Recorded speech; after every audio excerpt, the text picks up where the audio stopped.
Quero convidar você a abrir a sua Bíblia na primeira carta de Pedro, capítulo 1, verso 18 a 21. Primeira carta de Pedro, capítulo 1, verso 18 a 21.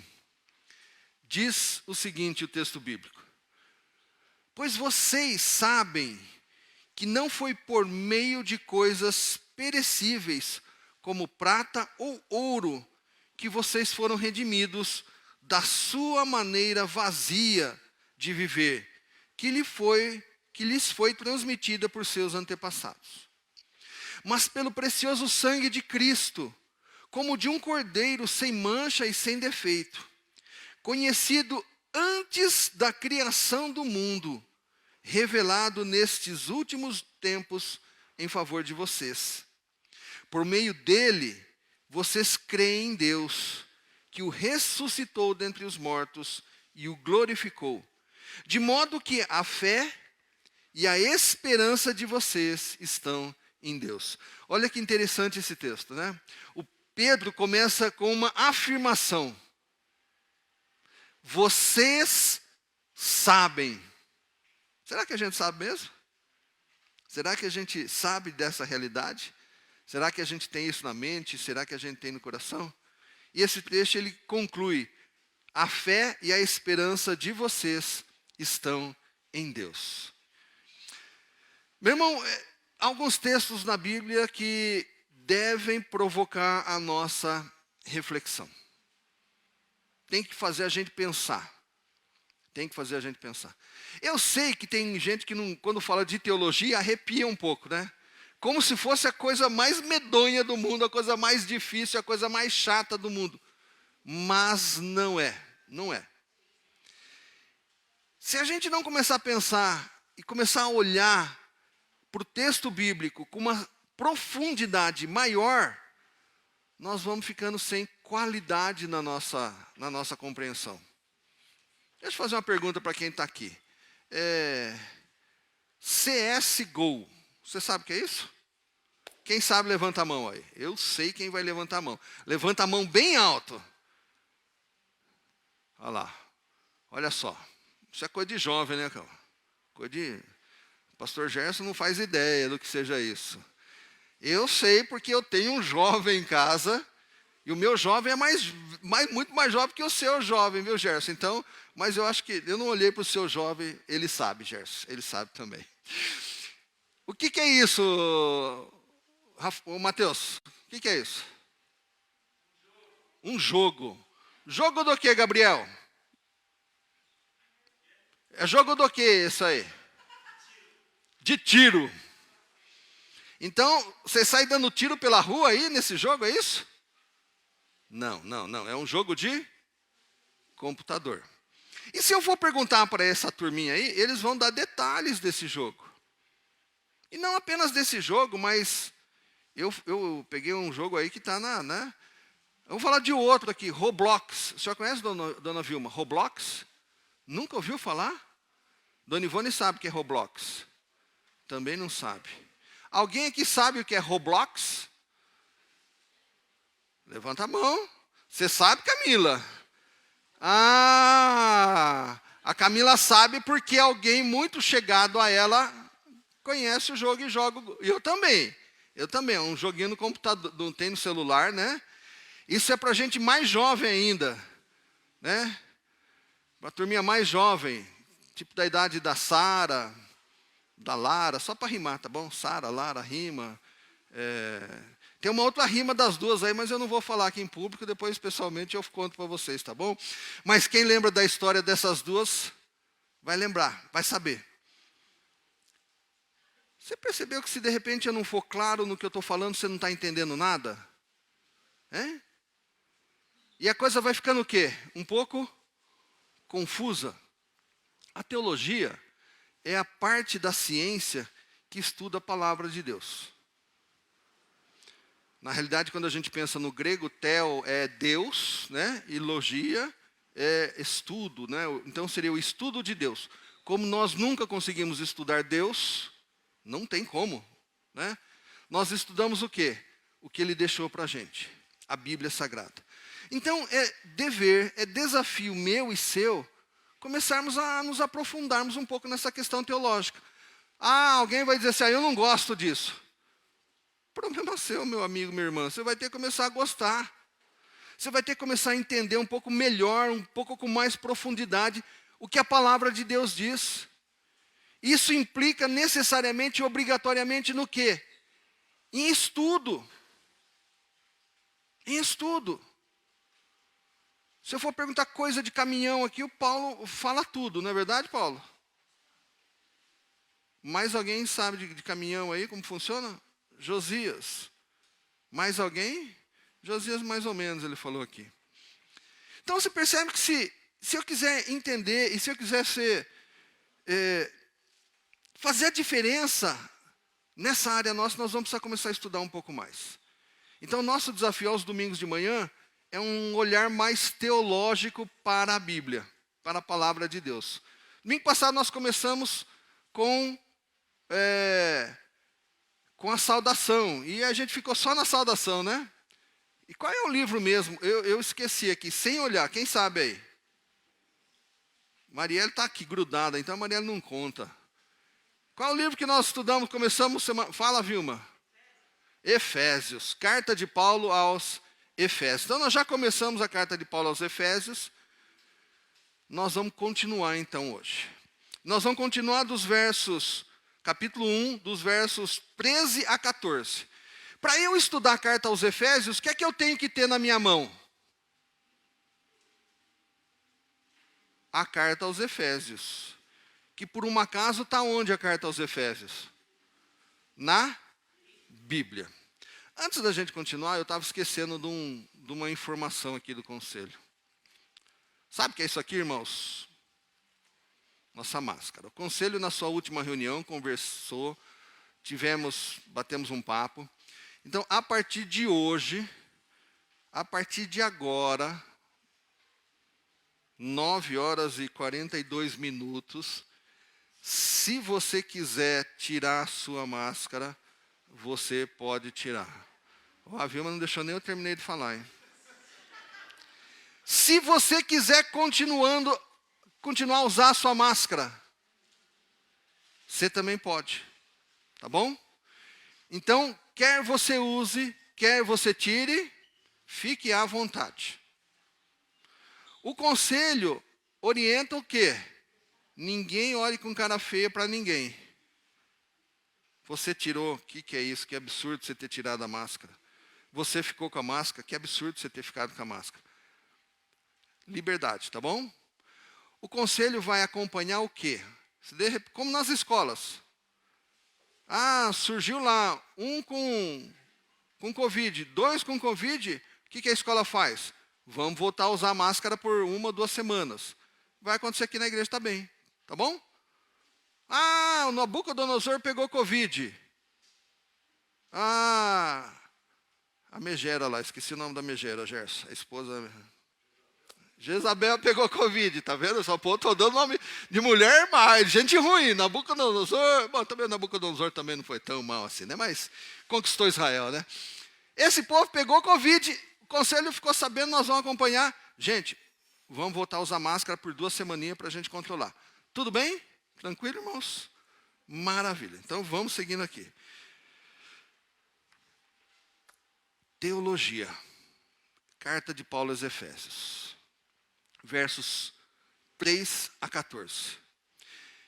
E eu quero começar com você pedindo uma coisa para você. Não pense nos teólogos que já existem, que já estão por aí. Tá bom?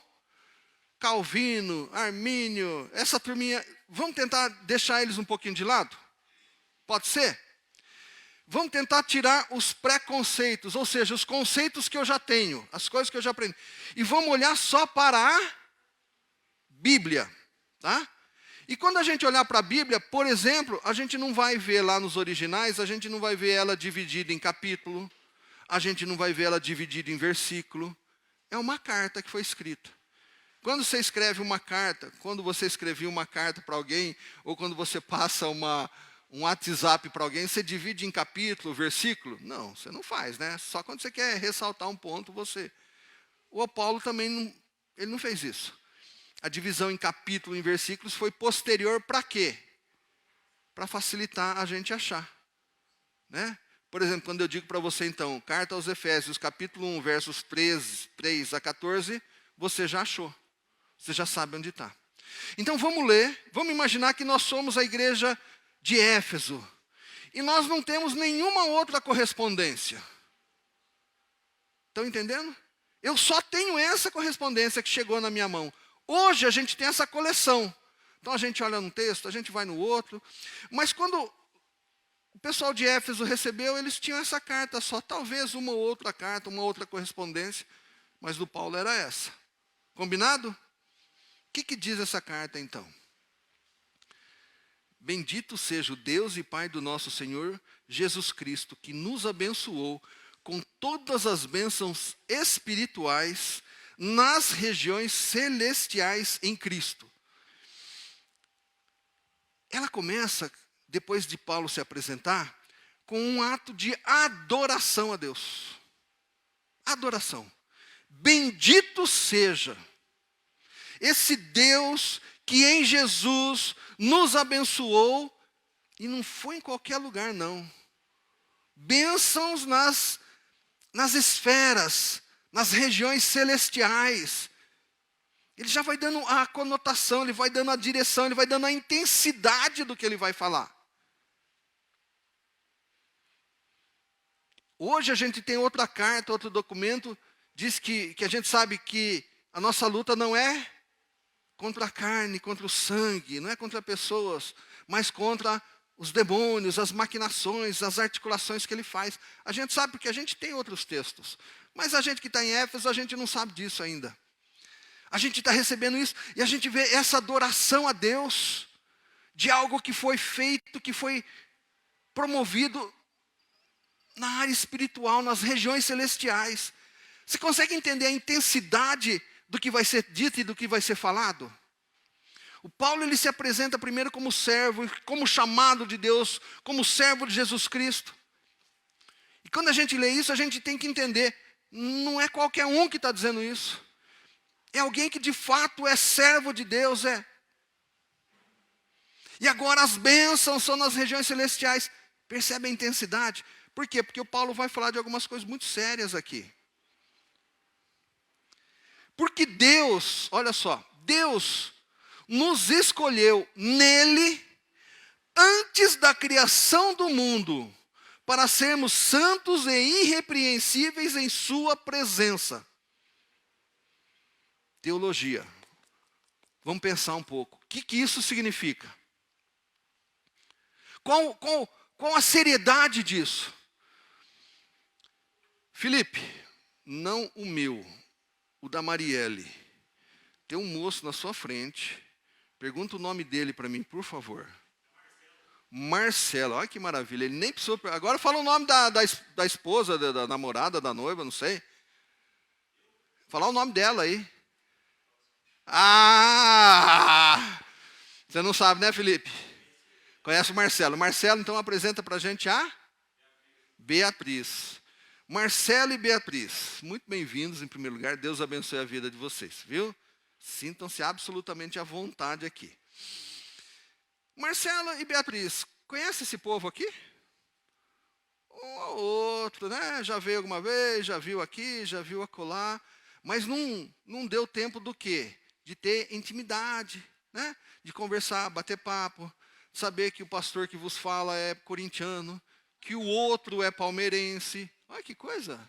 E convive tudo bem aqui, né? Fora quando o Corinthians perde, né? Mas enfim, a gente não sabe dessas coisas ainda.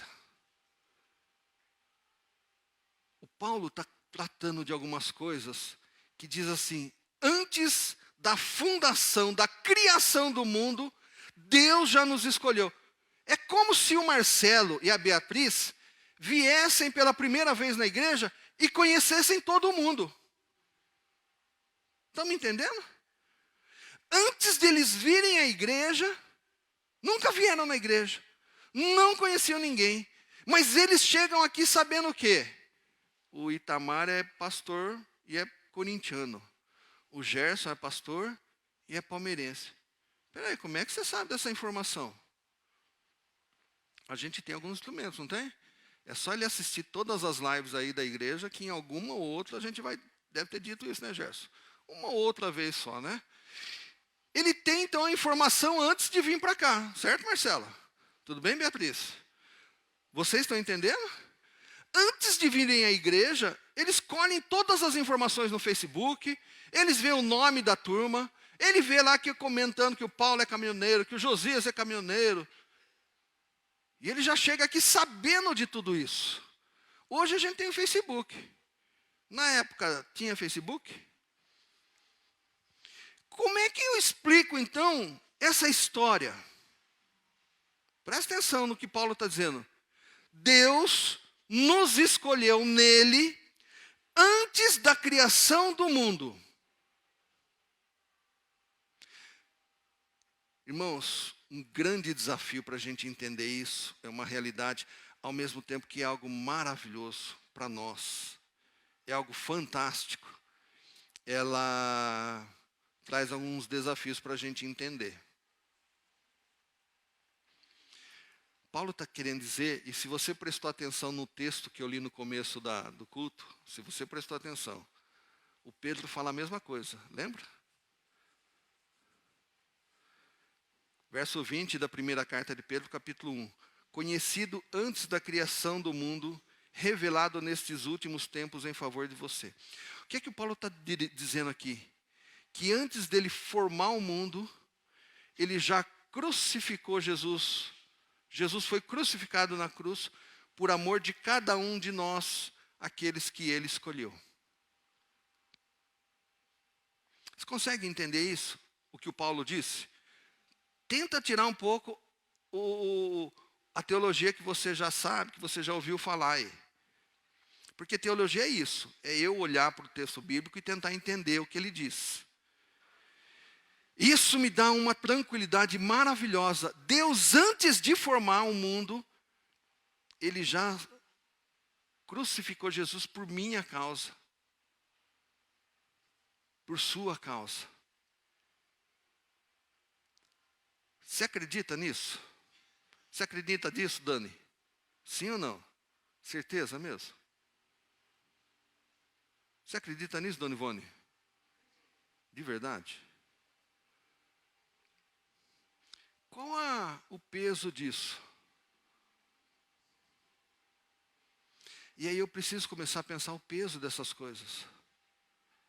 Olha quanto amor Deus expressou por minha causa. Pecador, um traste, alguém que se deixar entregue aos próprios desejos, os próprios pensamentos, só faz besteira.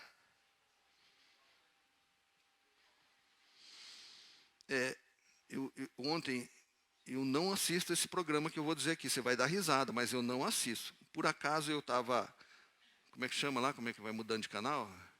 Até o nome para isso, zapiano aí. E eu vi, parei.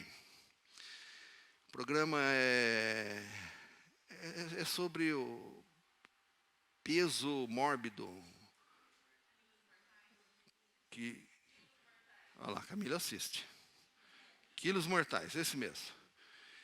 E o que me chamou a atenção foi, eu entendi ali que era um pai e um outro rapaz estavam num carro e conversando com alguém. E esse alguém gritava assim: você precisa trazer um lanche para mim, porque senão eu não vou fazer a cirurgia nenhuma. Também deduzi que era bariátrica, né?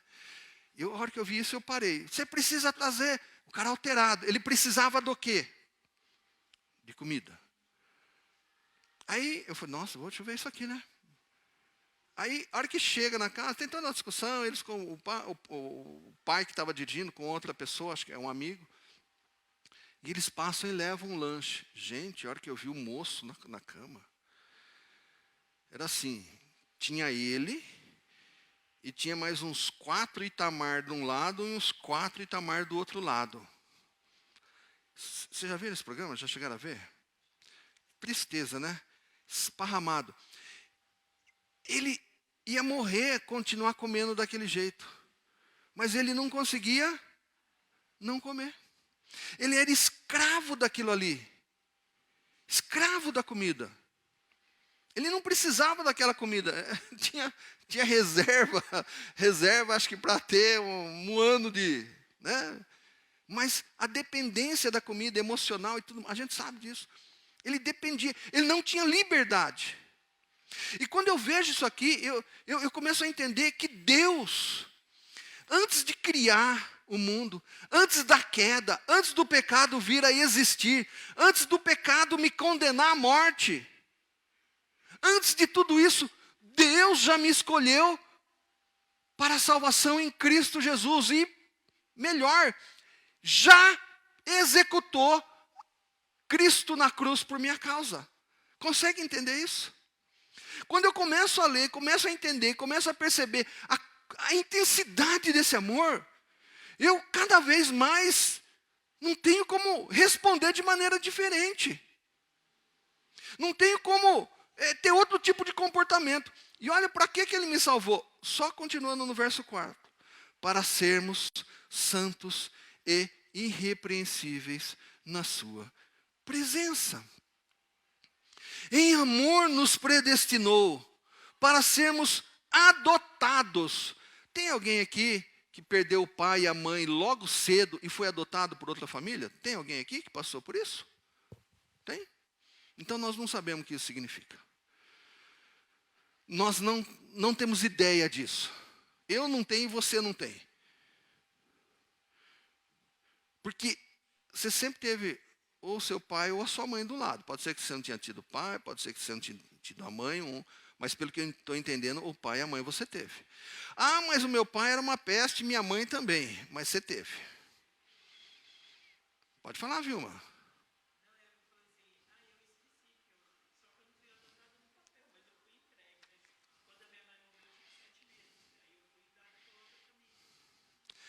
A Vilma nem vivenciou então, Vilma, essa perda, não é verdade? Porque acho que se você perder pai e mãe com 10 anos, é uma coisa. Imagino, você com 7 meses, quando você se deu conta que era alguém, você tinha esse amor de mãe, você tinha tudo isso, não é verdade? Então você não experimentou o quê? O ser órfão. Né? E pelo jeito aqui nenhum de nós experimentou o ser órfão. A gente não entende então essa fala. Em Cristo Jesus, Deus nos predestinou para sermos adotados. Adotado é aquele, perceba a intensidade da fala, é aquele que não tem pai, não tem mãe, não tem quem cuide dele, não tem quem zele por ele. E naquela época era muito pior do que é hoje, hein? Hoje você ser um órfão, você viver numa instituição, já é um negócio horroroso. Eu não faço ideia, mas eu sei que é.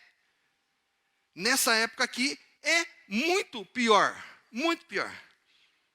Não tem instituição, não tem nada. O órfão, ele é largado, é por si só. Ninguém cuida dele. Ele é por ele mesmo. E Deus vem com essa ideia.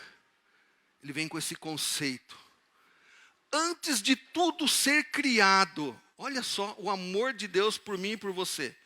Antes de tudo ser criado, eu já te escolhi. Antes de tudo ser criado, antes do Adão e da Eva caírem no pecado, eu já botei o meu selo em você. Antes de tudo isso acontecer, eu já elaborei um plano e na eternidade esse plano foi consumado. Você consegue entender o tamanho desse amor? Por mim e por você? Nós não conseguimos entender. Às vezes eu tenho essa ideia, que a gente não consegue porque a resposta que a gente deveria dar a esse Deus teria que ser outra, um outro comportamento. Meu e seu. E seu, que está em casa, tá bom? Teria que ser outro. Porque, meu irmão, minha irmã, quando alguém paga uma dívida minha hoje, isso é raro acontecer, hein? Aconteceu comigo quando eu era seminarista. Olha, faz tempo. É muito tempo. Pagaram minha dívida. tinha uma dívida e alguém pagou. Acordou? Está na hora, tá na hora já é o sinal para eu terminar. Imagina alguém pagar. Você tem dívida hoje? Tem? Olha, é só faz de conta, hein? Imagina o seguinte. Opa, doutor Adilson já levantou. Doutor Adilson, pode pegar, todo mundo pega as dívidas aqui e apresenta para o Adilson que ele vai pagar todas as nossas dívidas. O Marcelo e a Adilson, só está lá. Tem gente já se animando aí com o negócio. Qual vai ser a sua resposta a esses dois, se eles fizerem isso? Não, vem almoçar em casa, eu vou te dar um churrasco, vou pagar. Não, peraí que eu vou usar o cartão, já vou entrar numa outra dívida para te pagar aqui. Você vai ser grato aos dois por pagarem essa dívida, vai ou não vai? Eu não sei qual é o seu débito aí. O meu é grande, as carnezinhas que eu tenho lá são...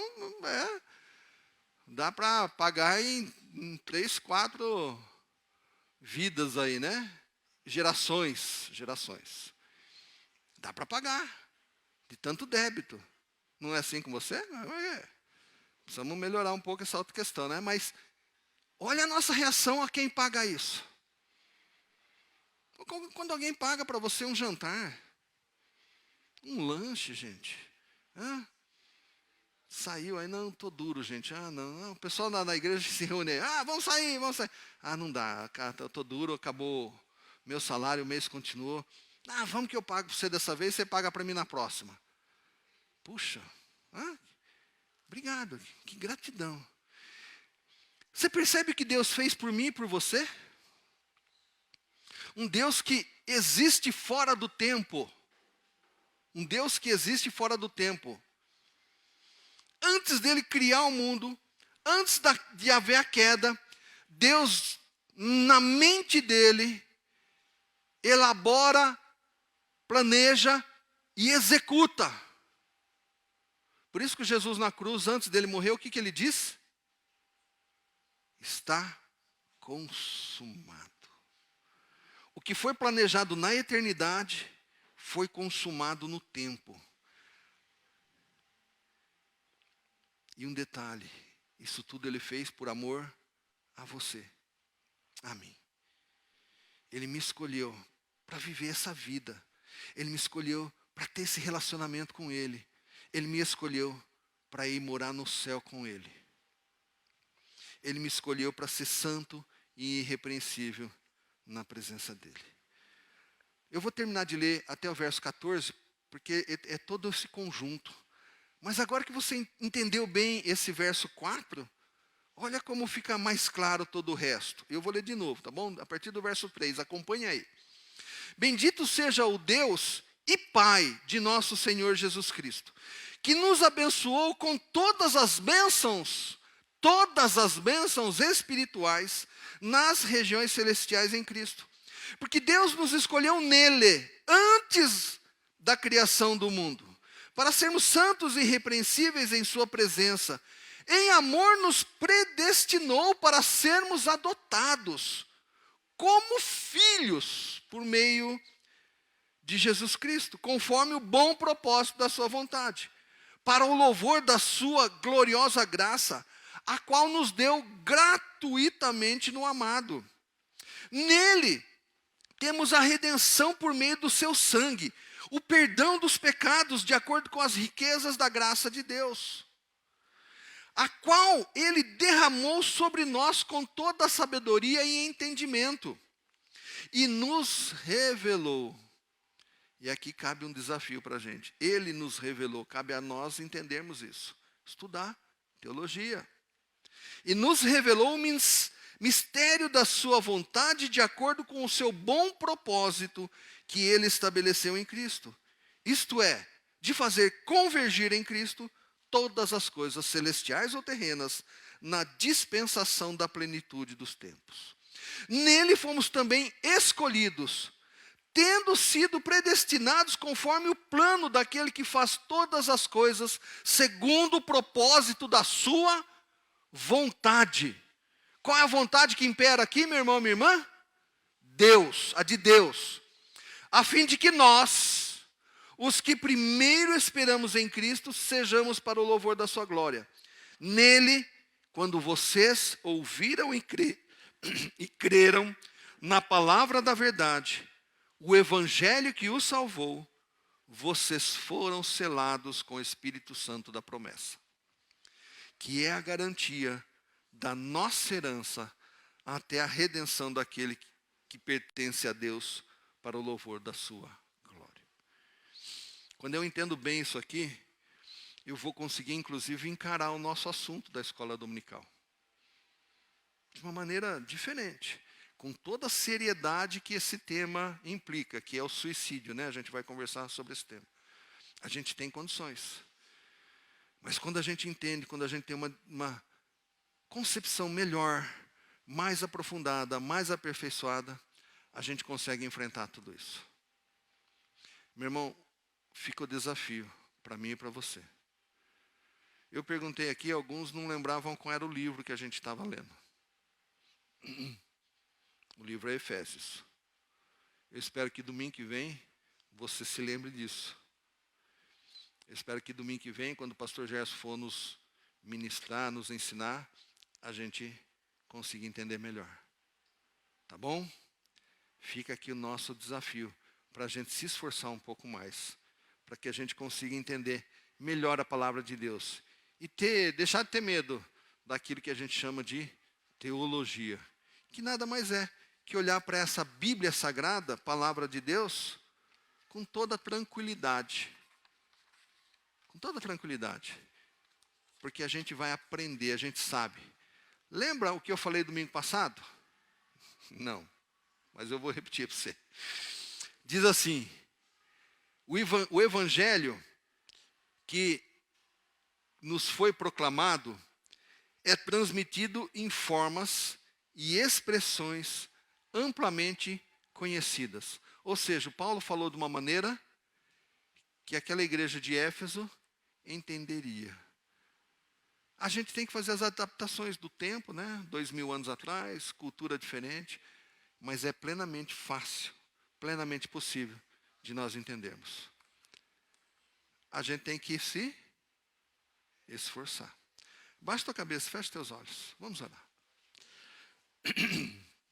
Deus bendito, ainda na tua presença, nós somos gratos a ti pela tua imensa graça e tua imensa misericórdia. Continua conosco, ó Deus, nos ajude a entender a tua palavra.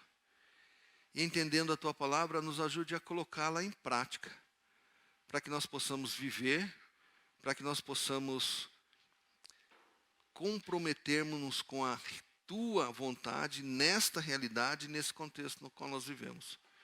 E que a nossa vida, o nosso comportamento, o nosso testemunho, de fato ele reflita a transformação que o Senhor opera em nós através de Cristo Jesus.